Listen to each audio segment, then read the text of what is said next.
And what happened was I started to lose my way a little bit from like 2009 and 2010 to 2012. I lost my way.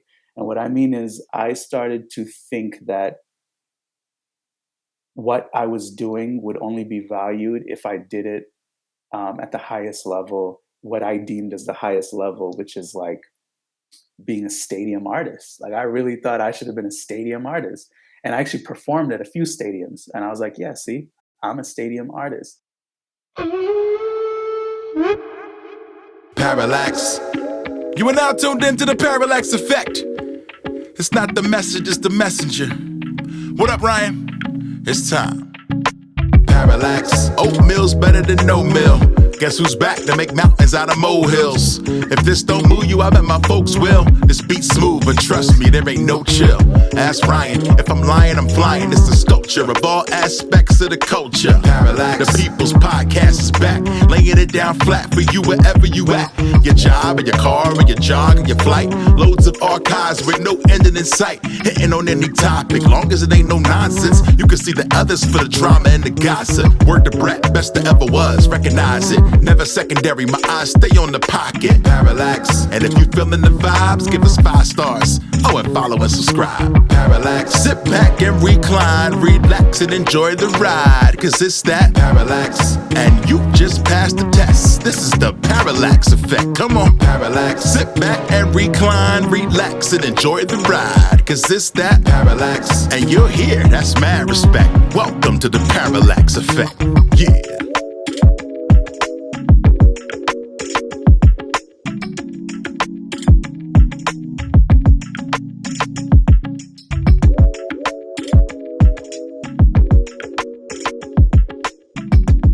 Good day, everyone. We are back here at the Parallax Effect, where we continue to navigate through the shifting tides of perspectives. Very delightful to have you all back as we have another impactful show for you. Can't wait to get started. But before we do, just a reminder, you can find us on Twitter at Parallax Effects. That's Parallax Effects with an S.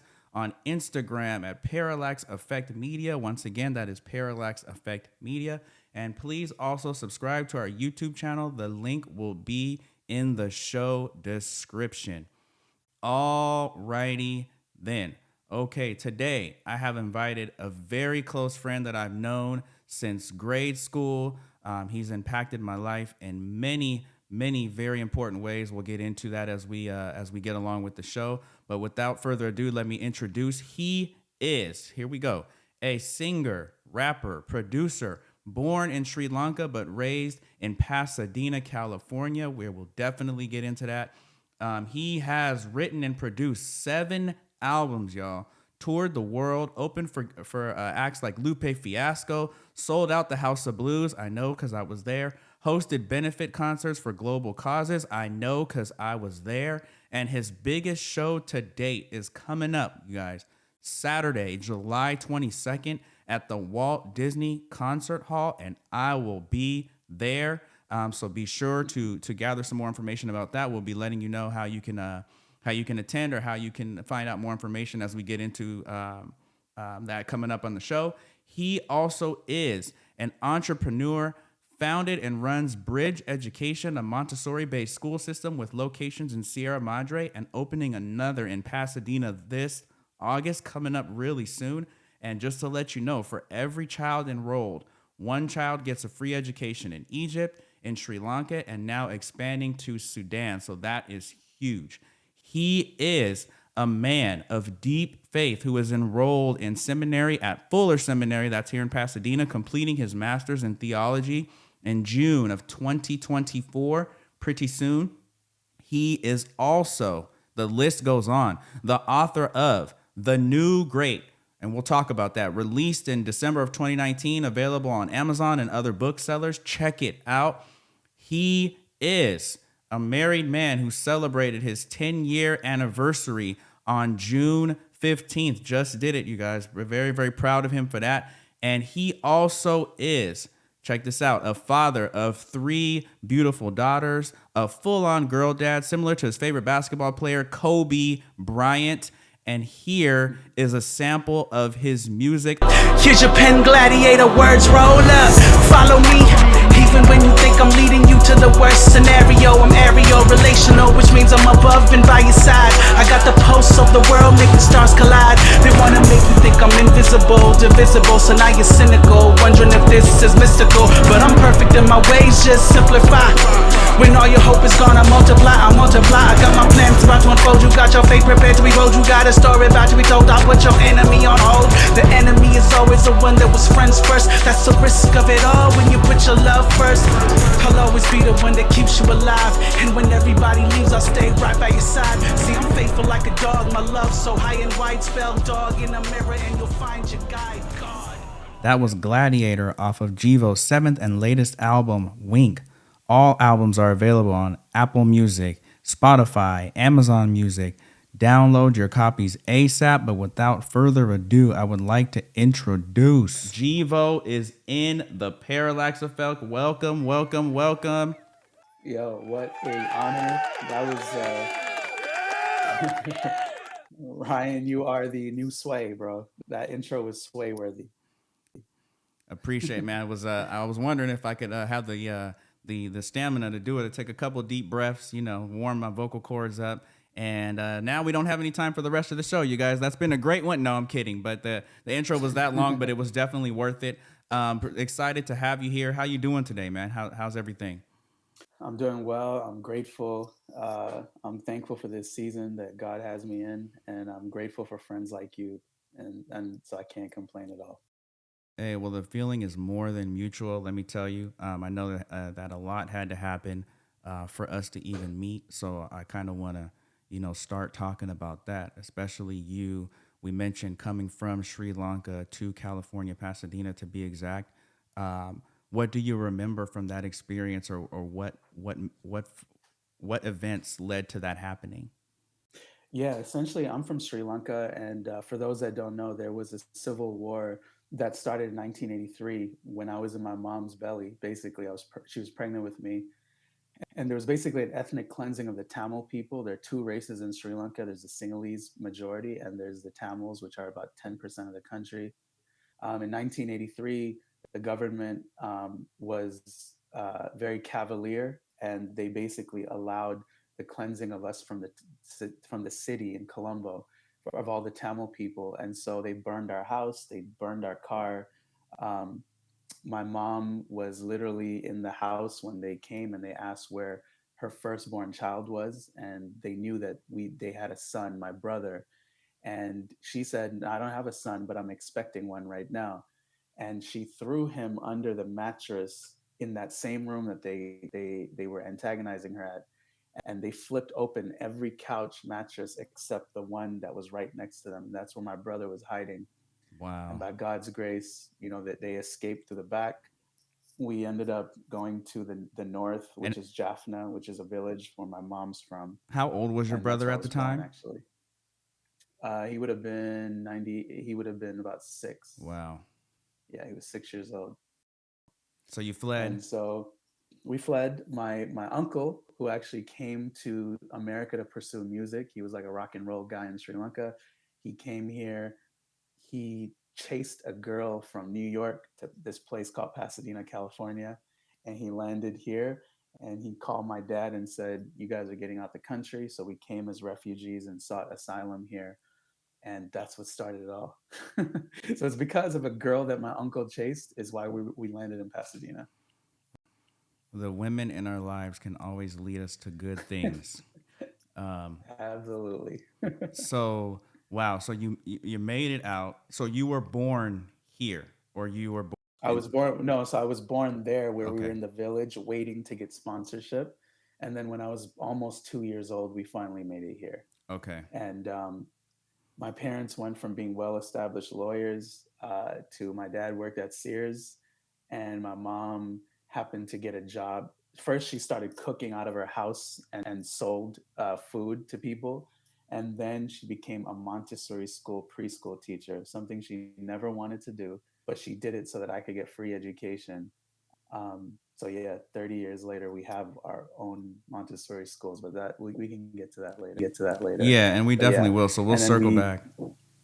Go ahead. we ended up getting into the public school system, and Ryan, that's where I found you.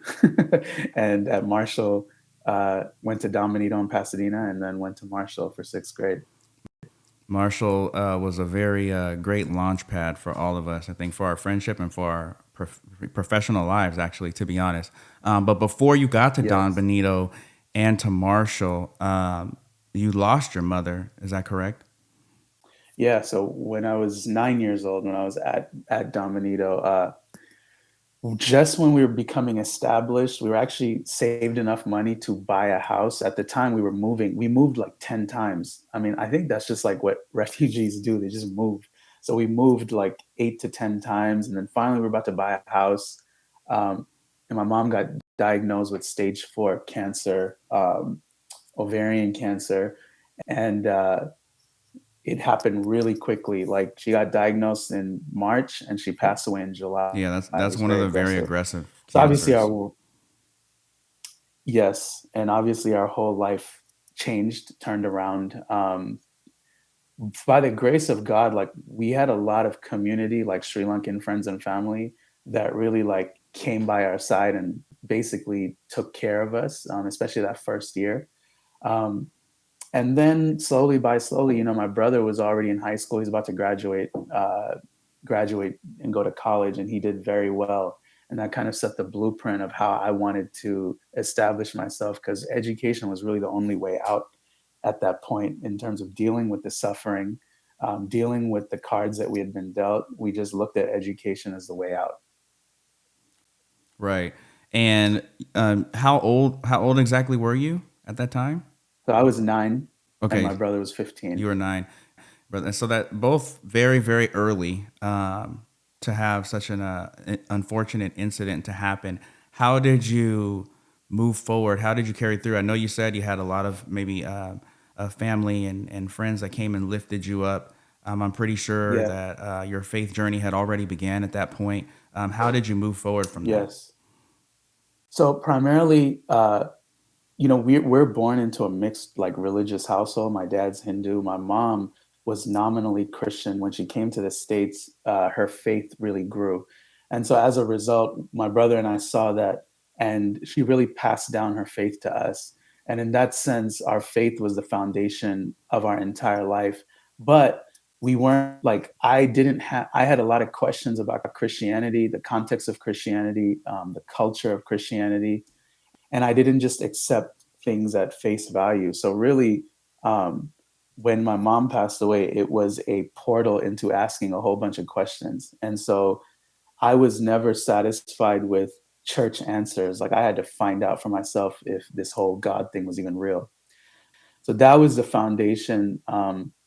And usually when you lose like a mother, a woman at a young age, you become two things. Like, and I've seen this in other people. You become someone who truly lacks the affection and the unconditional love, to navigate appropriately in the world, or you actually become someone who knows foundational love and unconditional love at an early age, and so you don't settle for anything less until you see that, in terms of future relationships, romantic relationships.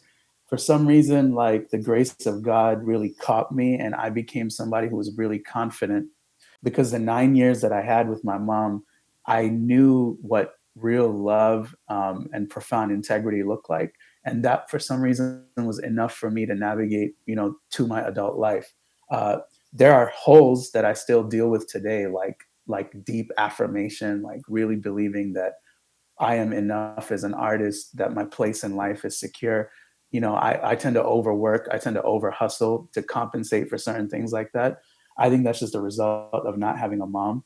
But God always comes full circle. It's like I lost a mom, but I gained a wife, and I have 3 girls. And so, there's always provision for you at the end of the road, and the grace will always provide for you over and over again. But yeah, some of the foundational things of faith were established then, and then also to not settle for anything less. So even like moving into like finding my wife and getting married, like I would never settle for anything lower than the highest level of woman. And that's why I also want to raise my kids in that same light. Like they have the potential to be great, and I don't like settling for anything less. And I think my mom really helped set that template for me.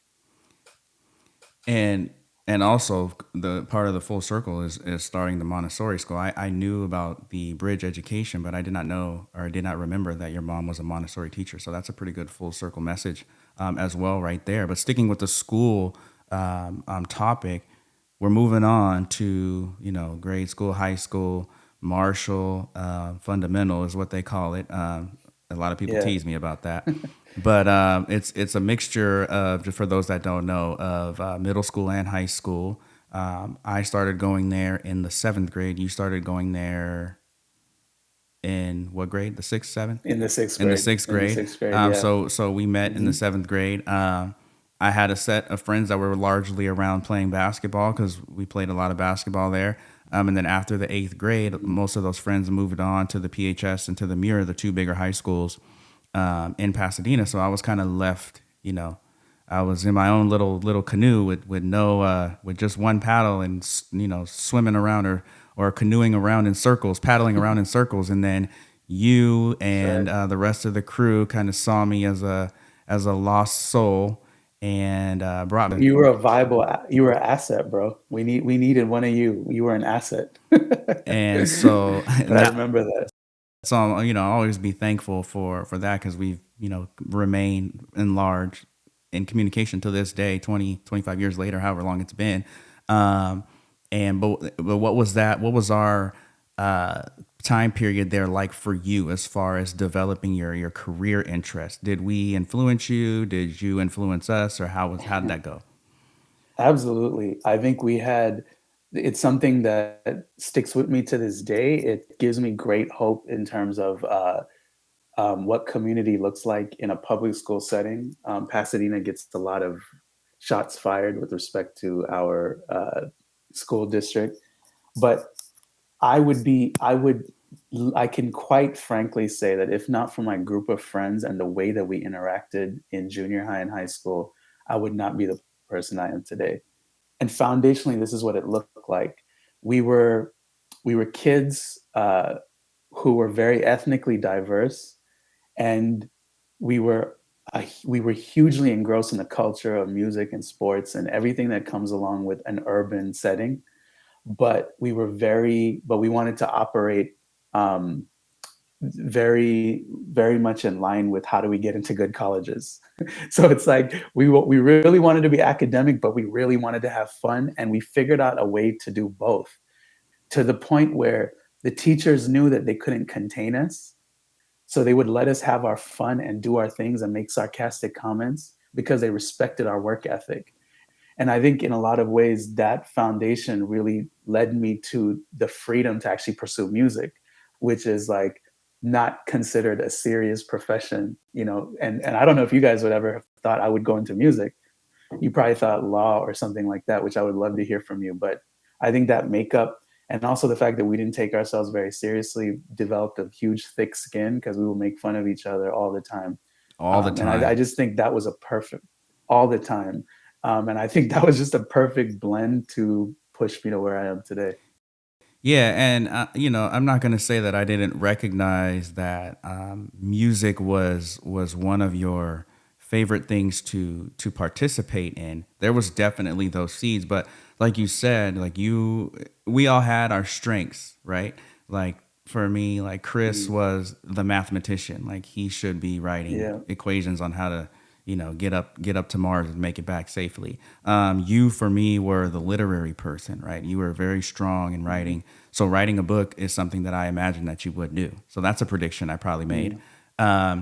But as we started to kind of share our different musical, what we preferred in music, like I like the beats, and somebody else may have really liked the lyrics or whatever. And I think that you brought like the combination of the two, where it was like you appreciated what I was talking about as far as like good beat making is concerned. I was a huge huge Timberland guy, Dr. Dre kind of type of thing, but you also appreciated the content of the lyrics.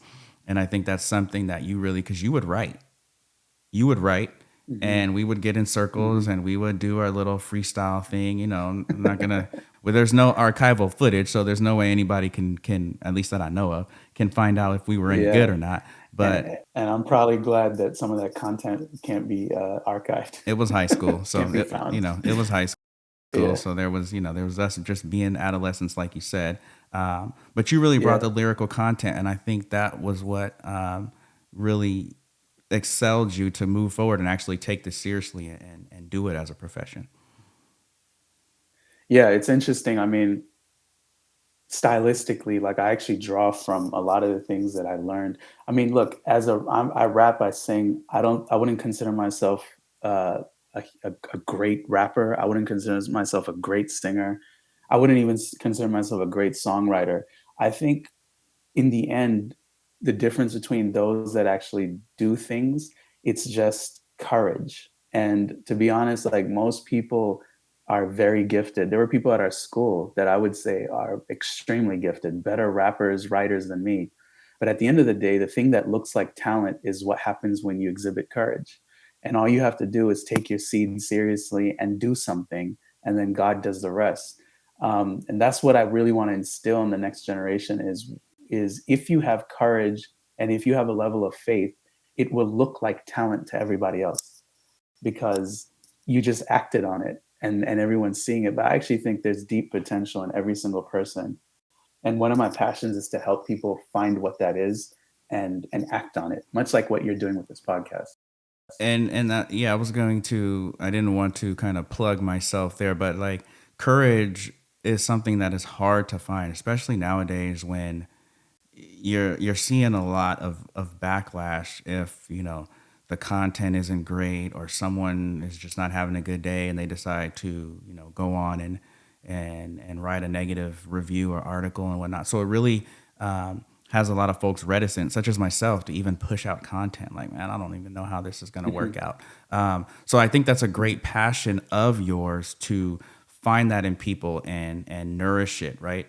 And feed it and water it and let it grow and let it come out, because that's how, and if you look at a bunch of origin stories, I mean, that's pretty much how a lot of people started, right? They come from Yeah. humble beginnings. Yeah. They didn't have a clue. And then they just decided, you know what, one day here's the courage and I'm going to push it forward.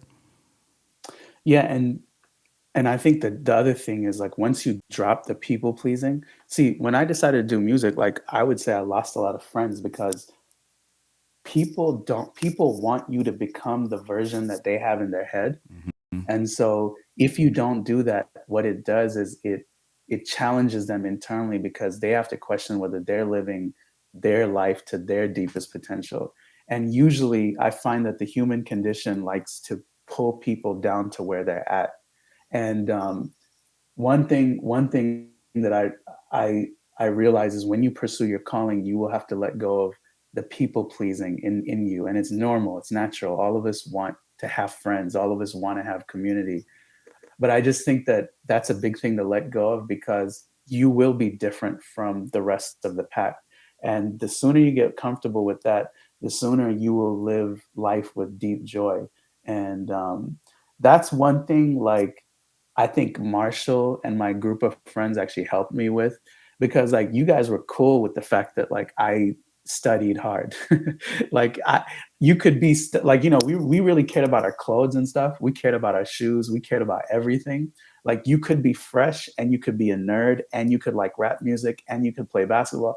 There was a way that all of those things were accepted.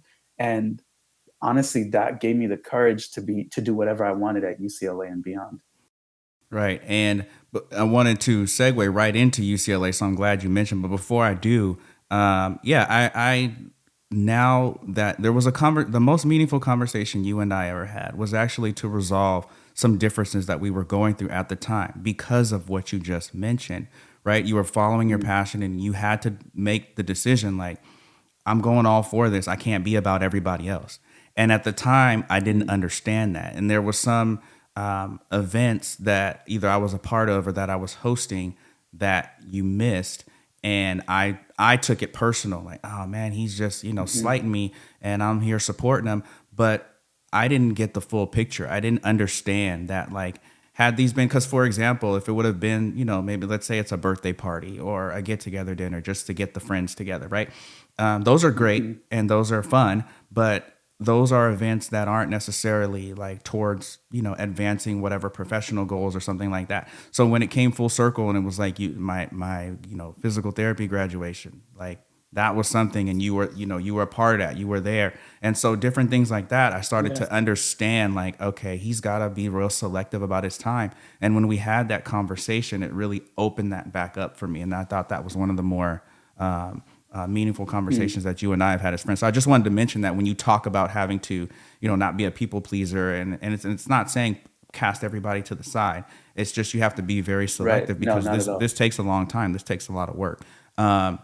But yeah, so I know that, we obviously went through Marshall. We had our fun. We did our thing. A matter of fact, some of us, or some people, know of us as the Backpack Brothers, not for the reason that one might think, we had all these books in our backpack. But anyway, we move on. We all kind of go our separate ways. We go to college. And for the most part, we talk about this a lot in our circle, that we're a kind of a Pac-12 group. It might have been Pac-10 at the time.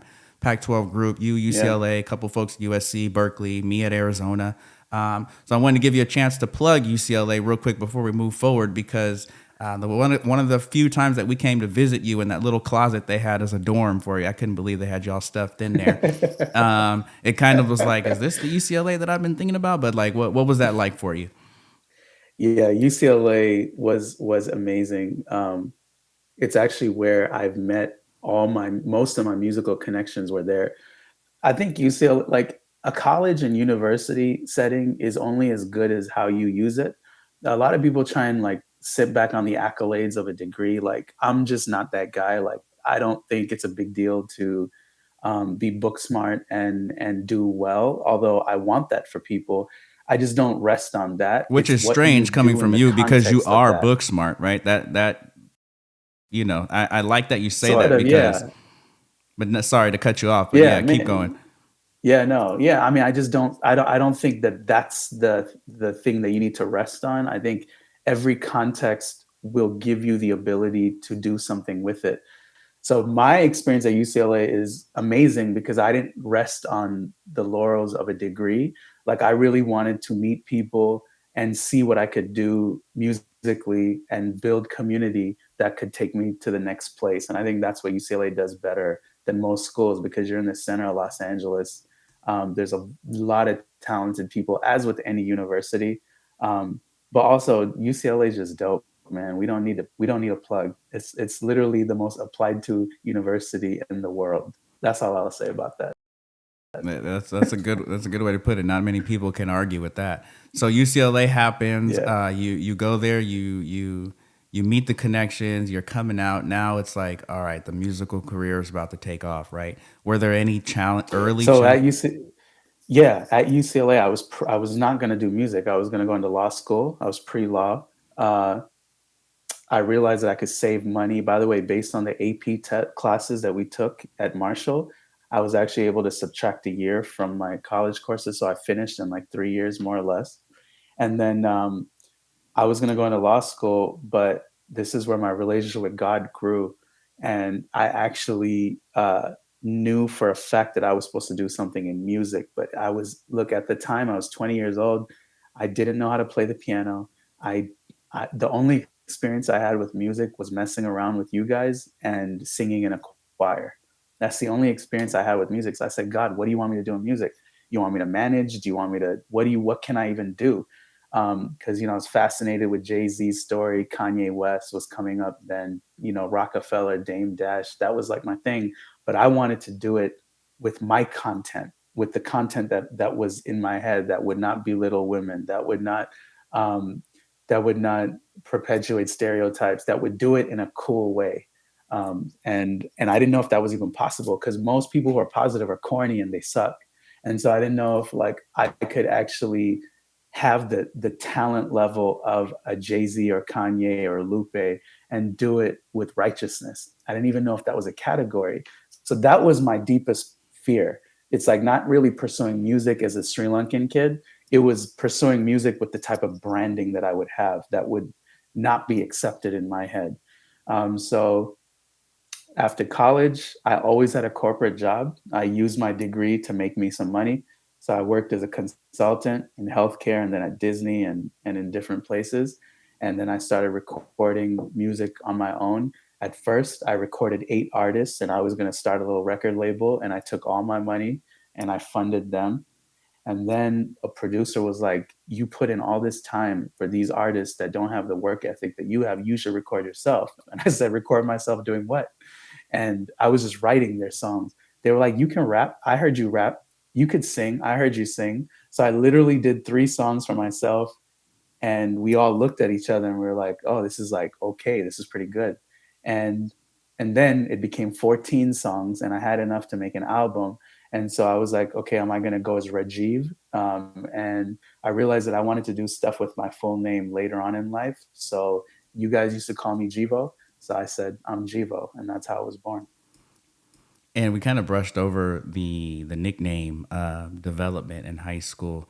So yeah, Jeevo was a play on your name, Rajiv. We called you nonchalant because you were very even keeled and you didn't overreact to things. It's a compliment. So that part of our growing up was pretty fun, and it was exciting to see you use something that we kind of created in our school as a 100%. Professional platform. That was nice. 100% it was you guys. And I remember like you even wrote in my yearbook in 2001, like Jeevo, voice of the young people or something like that. And then Jay-Z had a line later that year. He was like, young Vito, voice of the young people, mouthpiece for hustlers, I'm back, mother. You know, like he said that. And I was like, wait a minute. He read our yearbook. He read our yearbook. So yeah, it was fun to see that. So yeah, Jeevo is all of you. It's definitely the credit goes to you guys. So yeah, when Jeevo, it feels like we're along for the ride with you. I don't know if I've ever told you that, but it does feel that way. So I'm appreciative of you for that, for just making me feel something, you know? Man, thank you. I appreciate it. Yeah, completely. You guys are a part of me and everything I do. So absolutely. So, but I did not know. So like you just shed some new information on me that you actually were trying to promote and push other artists. And it just so happened to be, look, man, you got to do this yourself, which is kind of one of the age old idioms, right? If you got to do it, if you're going to do it right, do it yourself. So that's pretty exciting to know. Yeah, like Pharrell is like really a template for me in terms of like what I wanted. I wanted to just be a mini Pharrell. Mm-hmm. It's like quiet, hopping on people's features, making hit songs, and not having to like be a solo artist. And maybe that's the second half of my life. Who knows? But for right now, you know, we're completing this full circle of 7 albums. So you got, and let's go a little bit further into that. We got the 15 tracks. We got the first 14 or 15 that you mentioned earlier. We got the first album coming up. What about Courage there? What about Trepidation? This is the first one, right? I remember the album release party was a huge success. I think we did it over in Glendale or La Cañada. What was that like? Eagle Rock. Mansion. Yeah. It was a big deal. So here's the thing. This is what happened, and I think there's a lesson here for every one of your listeners. The first album did way better than it should have. I think because it was a novelty that, you know, I'm like this brown rapper, singer, songwriter. I got to tour off of that album. I did well. And then what happened was something subconscious that everyone said, man, you're going to be the first Sri Lankan Grammy Award winner.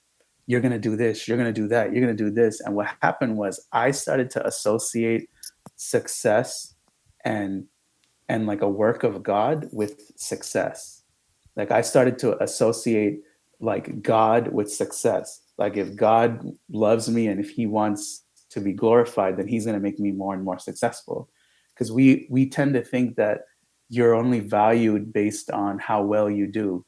And this goes back to what I was talking to you earlier about not having a mom. See, that played into the deep depravity in my soul that I didn't know even existed, which was you have to do well so that will compensate for not having a mother, for not having these essential foundations that everybody else had.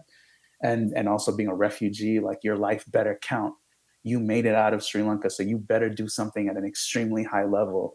Um, and what happened was I started to lose my way a little bit from like 2009 and 2010 to 2012. I lost my way.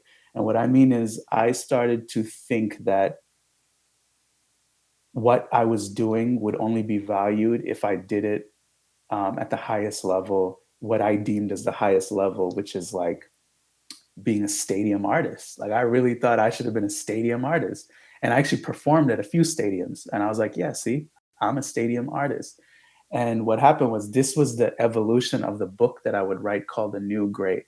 And it's basically I started to my whole life was about let my scope get bigger so that it would justify all the things I did not have growing up, and it would justify to the world that what I do matters. And for about 2 years I was not myself. And I think this is important to anybody listening. It's like you don't actually determine the scope of your life. I know that we think we're in this like social media era where we think like marketing and everything is on us, and it's our job to get really big, and it's our job to do this and that. Honestly, like we might have something to do with it, but in the end, that's like algorithms and luck. What your job is to do is to cultivate your calling to the best of your ability and to go deep. It's God's job to decide how wide it goes, but it's your job to decide how deep you go. And what I should have been doing, instead of worrying about how wide and far my music goes and how many people know who I am, what I should have been doing is focusing on my internal world, everything that was going on the inside, and being healed. Because the problem is, we got a lot of people who are successful, but they're not healed enough to hold their success. So their nets actually break. And we see that all the time. So The New Great, the book I wrote, is actually about what does holistic greatness mean? Like, is greatness a result of you just doing one thing really well and then forsaking all the other aspects of your life? Or is greatness an actual holistic thing where it's like, yeah, you should be great at your craft. You should be the best podcaster of all time. You should be the best musician you can be. But you also got to be a really great husband. You also have to be a really great friend. You also have to be a really great father, and et cetera, et cetera. So greatness doesn't forsake one area just because you're good at one thing. Who helped you get through that period?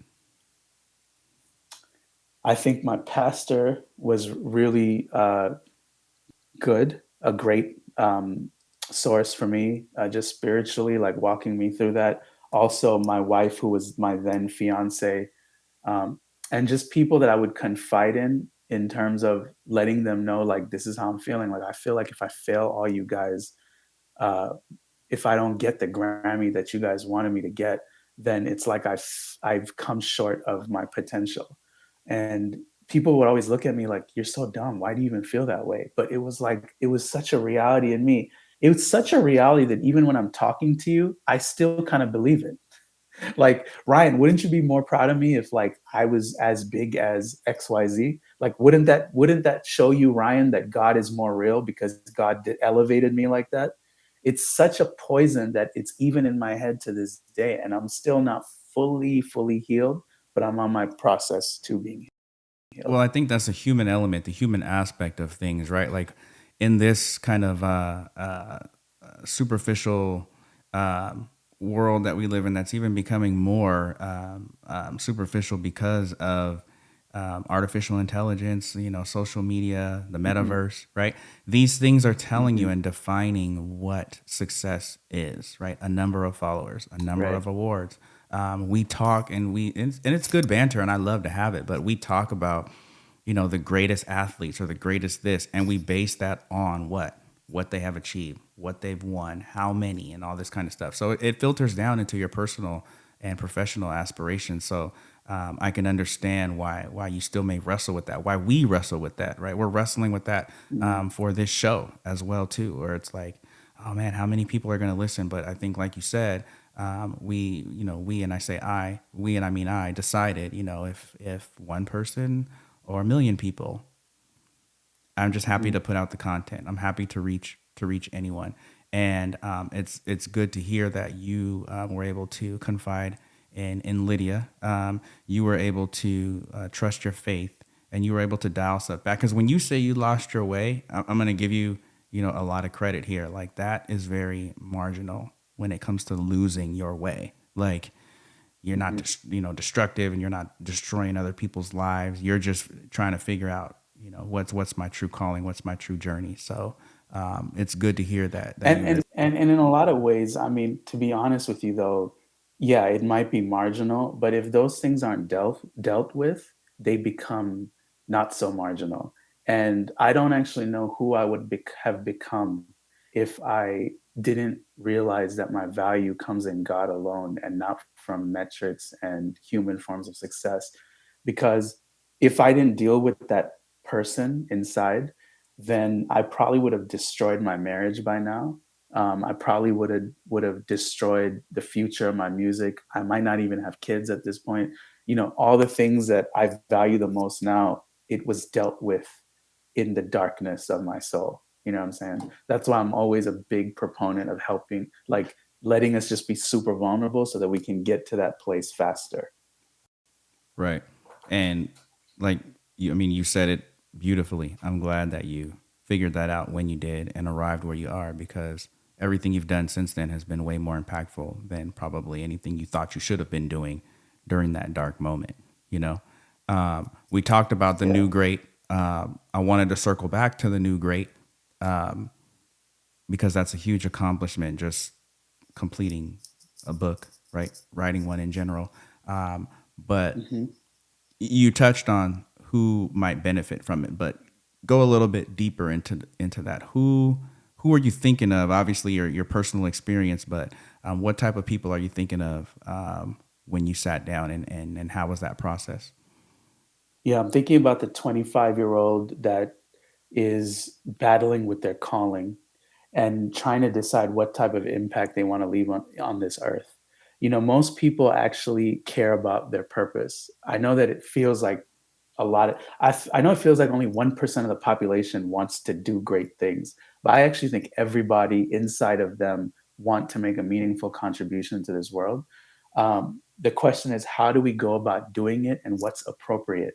The Machiavellian approach is, the end justifies the means, and I would argue the complete opposite. I would say that the process by which you go about attaining something is actually more important than what you attain at the end, because the process is actually what makes you who you are. So the premise of the new great is, people always say, oh, they're the Michael Jordan of this, they're the Michael Jordan of that, they're the Michael Jordan of, because Michael Jordan is the quintessential idea of greatness, right? But for me, it's like, I don't actually want to be the Michael Jordan of anything, not taking away from his greatness. He's the best, he's the greatest basketball player of all time, but he's not the greatest in every aspect of life. He's just good at basketball and probably business and probably making shoes. But there are other things that matter in your life. In the end, the equation of your life is not just your craft, it's your craft plus everything else. And so the new great is about focusing on the plus everything else. What does it mean to be a great friend? What does it mean to be a great spouse? What does it mean to be a great architect, a businessman? What is the holistic idea of greatness, and how does that filter into the blueprint of your life? And how can we purchase the book? I mentioned Amazon, but making sure we give everybody the right avenue. Amazon is the best way to get it.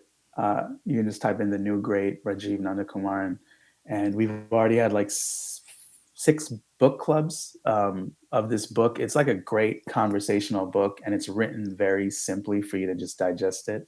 So yeah, I would recommend reading it with a friend or a couple of people, because it's going to, honestly, like, some people have described it as impactful as my music. So it might help you. Very good. So please visit Amazon, search The New Great by my boy Jeevo. Have a conversation with your friends, learn something. It's a very good, like you said, conversation starter, but a very good story within, the confines of some of the things that we've talked about on the show today: courage, decision making, right, impactfulness, different things like that. So let's stick with books. Oh, and there's a chapter on how to find your wife. There you go. I think Very, y'all will like that. very Yeah. meaningful chapter right there. Let's stick with books, but now we're talking about books in the way of education because I want to bridge education. Okay. And before you I kind of like start that. talking about how you discovered how to start this endeavor, please, just so we're kind of brushing up on terms, can you explain to the folks who may not know what is a Montessori school? Yeah, so Montessori school is a type of pedagogy that basically encourages independent learning. You have sensorial life, practical life. The kids are basically learning not in a traditional we sit at a desk and the teacher tells us what to do. It's a very experiential type of learning. I came up on it. Typically kids that come up on it, they're reading, at age 4. They're doing things faster, not in a competitive way. It's just because they're learning in a more independent way, and the teachers have an individual curriculum for each child, so they sense what child is gravitating towards what and what are their areas of weaknesses, and they actually follow the child. Sort of, that's Montessori in essence. Um, I wanted to be honest, practically speaking, I wanted to free myself up financially from having to work a corporate job. So it's something I always wanted to do. I didn't know how to structure it. And basically in 2018, my wife and I launched this school in Saramaje with 3 kids and 1 director. Um, Today we have over 100 kids. We have 13 staff. We are opening up a second campus in Pasadena. Hopefully that'll grow to 150 kids with a lot more staff.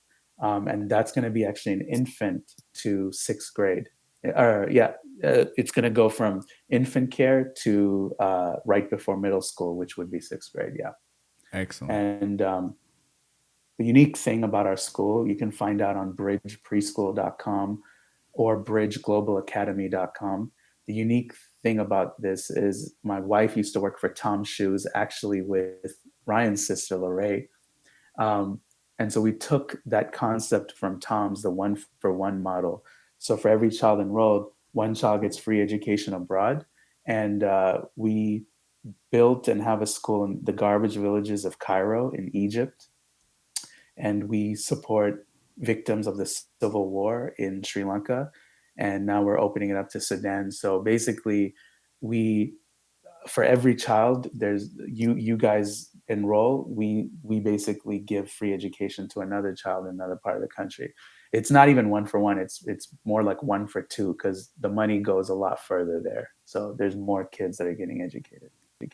I love that, and I think that is something that is. I'm glad that, and it just goes to show that Lorraine and Lydia met at Tom's.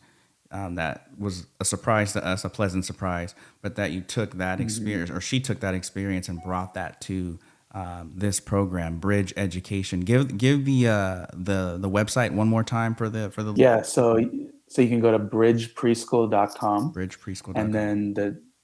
And then the new one is bridgeglobalacademy.com. bridgeglobalacademy.com. Perfect.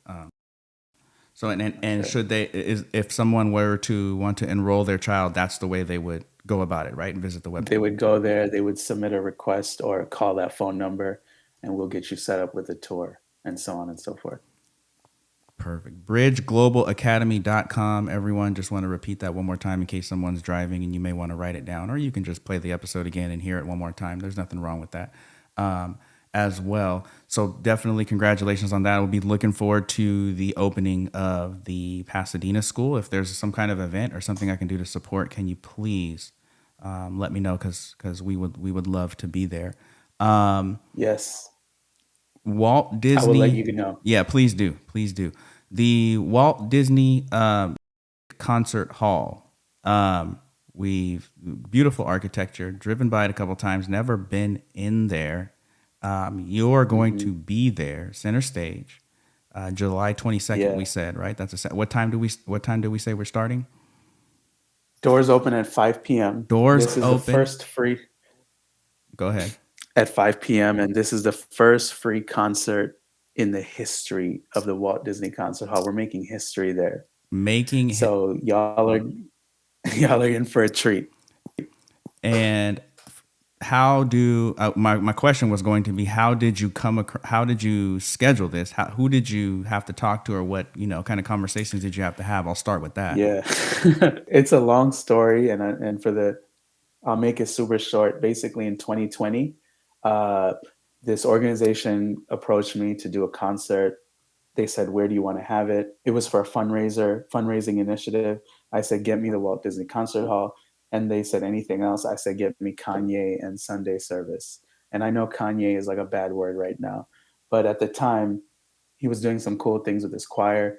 Anyway, we set up the concert. It was for June 15th, my anniversary, 2020. And obviously, COVID came and messed the whole thing up. So I was depressed for about 2 weeks. My dream has always been to perform at the Walt Disney Concert Hall. Um, and I just said, this year, it's 20 years since that concert hall has been open.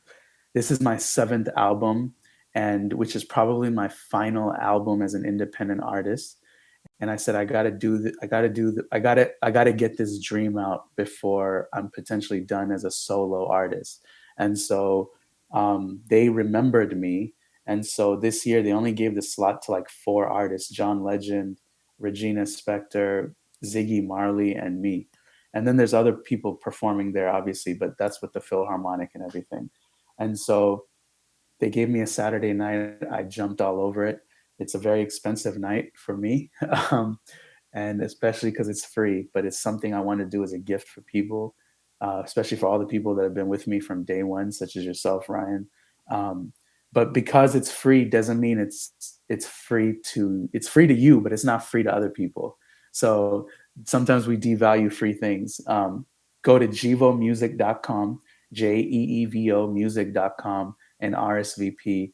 Think about it. You can make this an event for your work people, for your small groups, for your churches, temples, whatever. Make this an event. These tickets are typically $140 a piece, and you're getting it for free if you RSVP, and you're about to hear some special music that night. JeevoMusic.com, everyone. The link will be in the show description for sure. Is there a RSVP date that is cut off? There is none. I'm going to let you guys RSVP until the night before, which is July 21. But we would highly appreciate that you guys RSVP before. And you will be getting the emails like telling you the details, where to park, what to wear, because you guys got to look really good that night. Again, JeevoMusic.com. Visit, please RSVP for this event. There's plenty of seats. Like Jeevo said, this is a free ticket for you, but I'm going to say it because he won't directly say it. If you feel it is in your heart to donate, please do so. This is something that is a culmination of a lot of work that Jeevo has done, but also something that is like his favorite events to do. I'm going to speak for you, and you can correct me. That's fine. His favorite events to do are the giving events, the concerts that mean something, that put forth whether that is funding or some type of information towards a group of underserved people. Mm-hmm, mm-hmm. And one thing, I was backstage with Lupe Fiasco at the Staples Center, and he was about to. He was like 4 steps about to go perform on stage, and he was asking me how I'm doing and how my music's going, and I was like, man, I'm struggling because I only get to do the House of Blues. One day I want to perform here at the Staples Center. And he looked at me, he was like, man, you think I like doing this? And I was like, what are you talking about? He said, when you go to the House of Blues, it might be less people, but it's all the people that really rock with you, and they're gonna know every one of your lyrics. They're gonna know everything. They're the ones that are with you. Here, they're just this is just what I do to sometimes pay the bills. And he was like, don't go after things that don't have a meaning, and that really shook me to my core.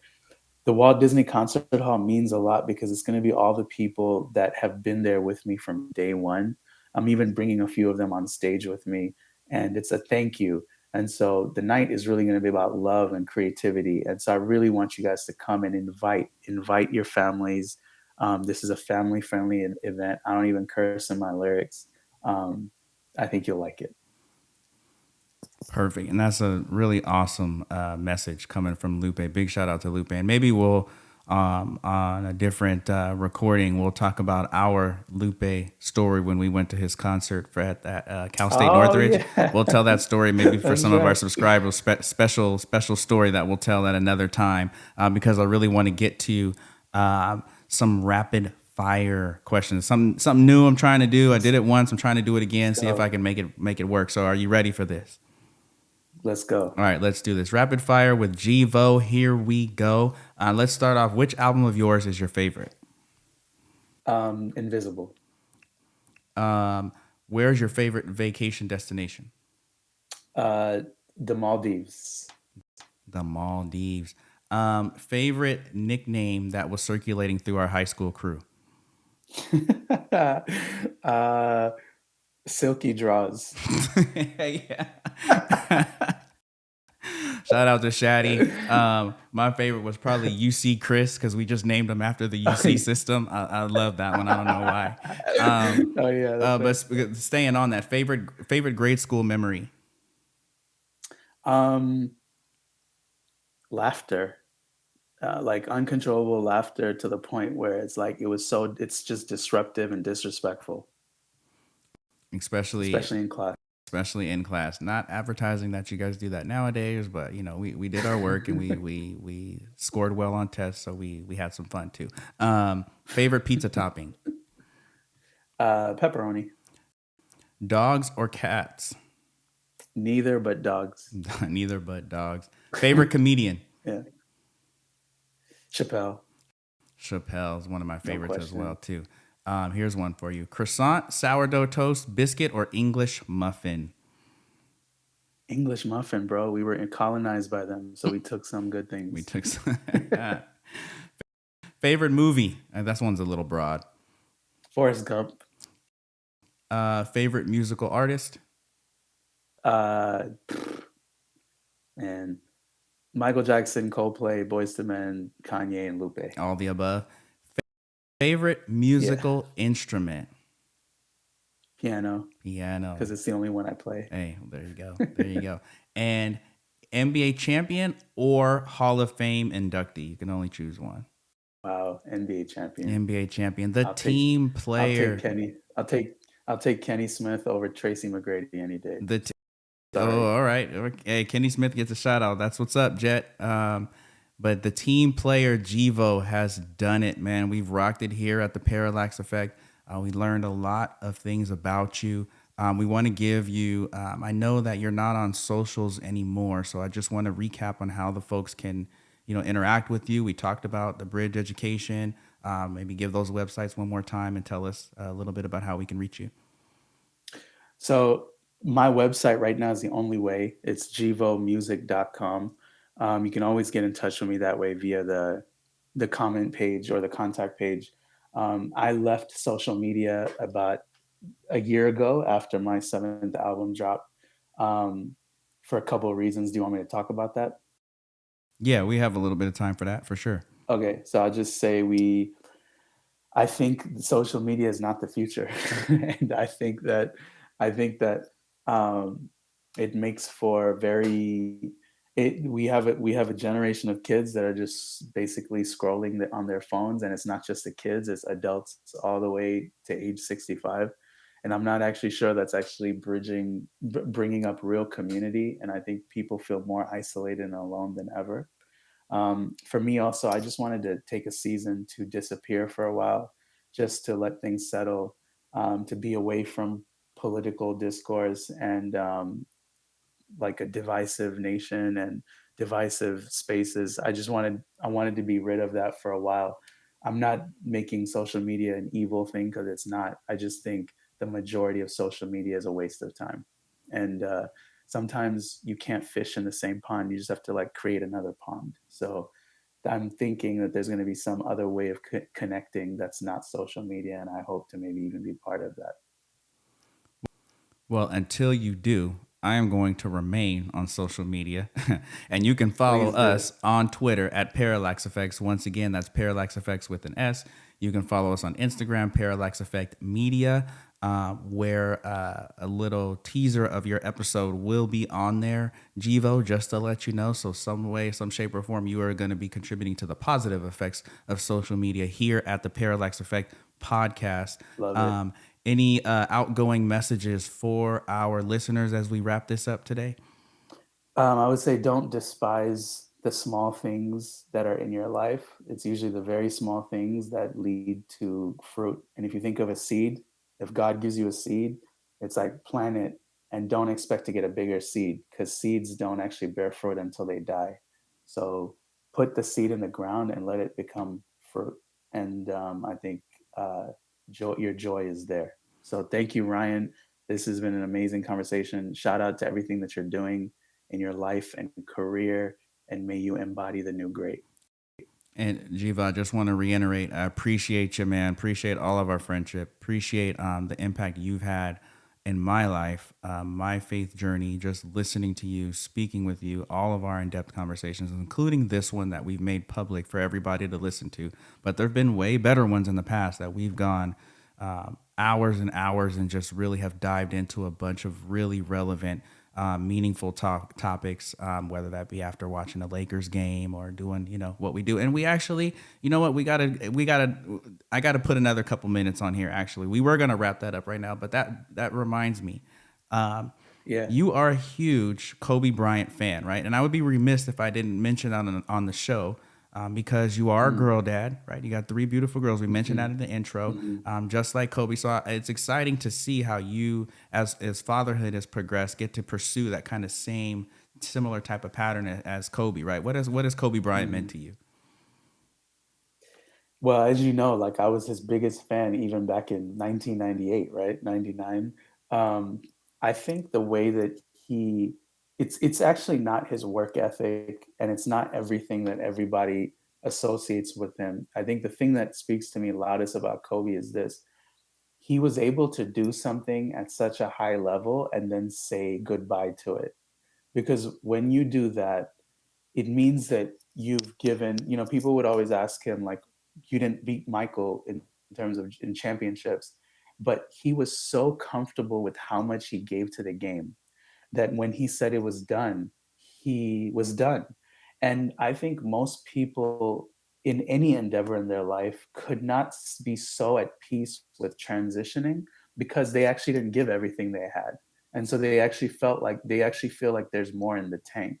And so one of the things that I try to take from Kobe is whatever I do, whether it's in marriage, parenting, friendships, music, business, like give everything I have, not even in an obsessive way, just give everything I have, and then slowly, carefully, and graciously move on and let it go.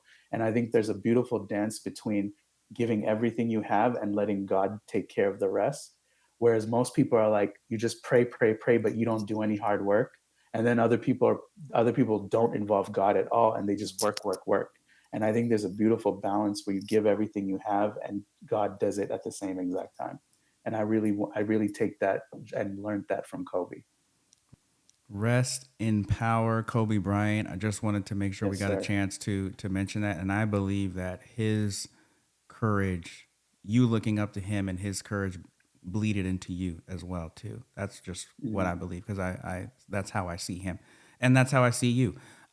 With that being said, thank you so much for joining us at the Parallax Effect, where every angle reveals a new depth of understanding.